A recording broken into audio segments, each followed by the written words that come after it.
Hi, my name is Jada Love, and for this video, I wanted to discuss aspects of framing within photography. Um, so, this idea of framing, there are very important photographic concepts that photographers employ when they want to make for creative, visually pleasing compositions. Within this video, I want to discuss the concept of framing when photographing an image, and this idea of framing can be understood as being able to essentially frame certain elements within an image while leaving other elements out of it in order to highlight certain subjects and objects and direct my viewer's attention towards my subject within the image. Many things within an image can help frame a subject, such as the use of windows, arches, doorways, leaves, fences, trees, and more. And so, um, over here, I wanted to show a few examples of some images that I've taken over to the left, and then right here to the right, I also want to show some images, a few taken off of line.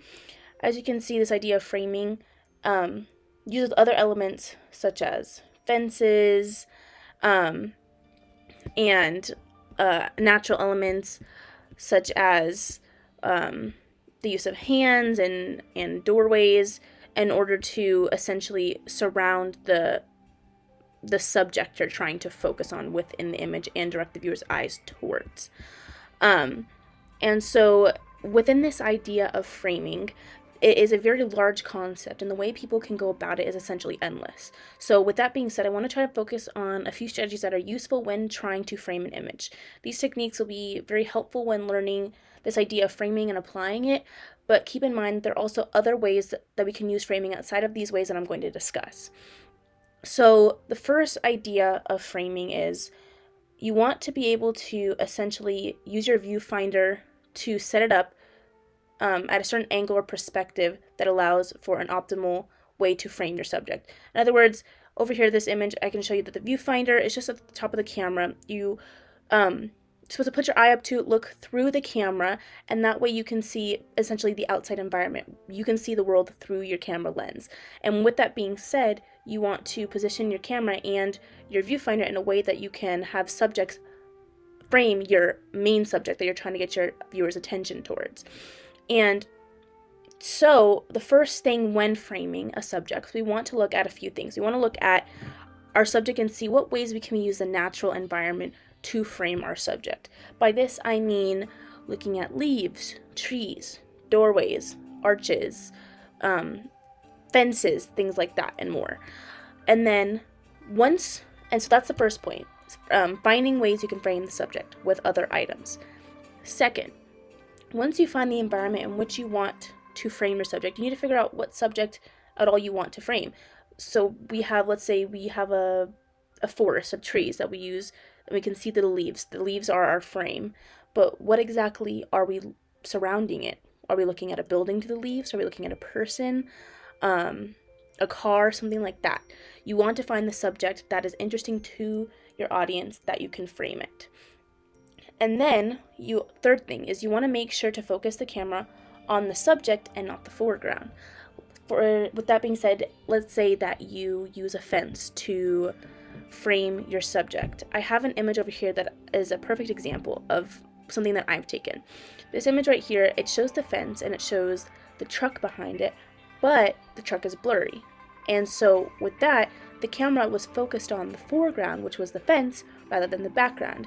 And then that completely defeats the purpose. Now, rather than framing the truck, we can't really see the truck and only the fence is in focus.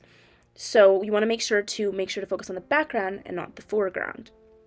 And then fourth thing, you want to make sure to avoid distracting elements that take away from the subject. So by this, let's say we're in a busy city and it's New York.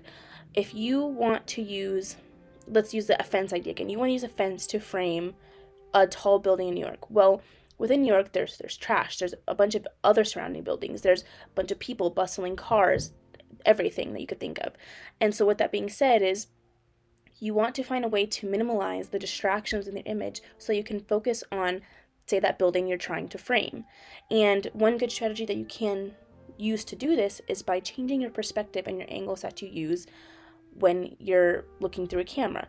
Let's say I'm right here and I see a building through a fence and I think it's a perfect idea to frame, but there's something else to the right in the image that's distracting, such as a person walking.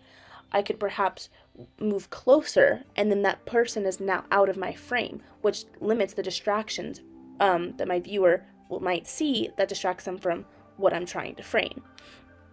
And then overall, the biggest point too is you want to make the image interesting. You want to make the subject interesting. You don't just want to frame a plain field or an empty space. You want it to make it engaging and interesting.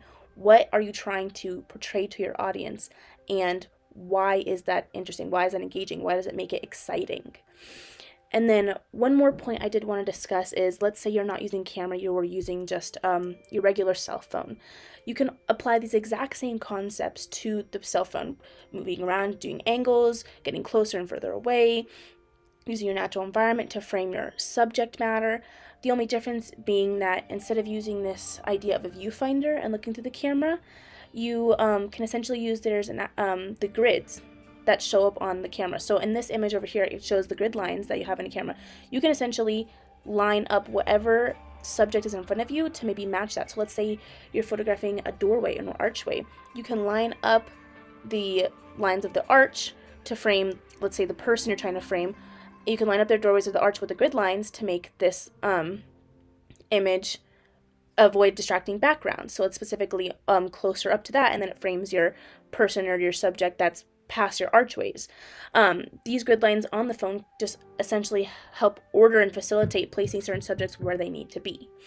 And so overall, I hope you get a better understanding of this idea of framing and how we can apply it in the field when photographing certain subject matter. I do think that this concept is very important when it comes to directing a viewer's attention and highlighting certain subjects, while at the same time avoiding distracting subject matter as well. And that's all I got for you. So I hope that you enjoyed it and that you learned a lot about this idea of framing and applying it in the field. And thank you.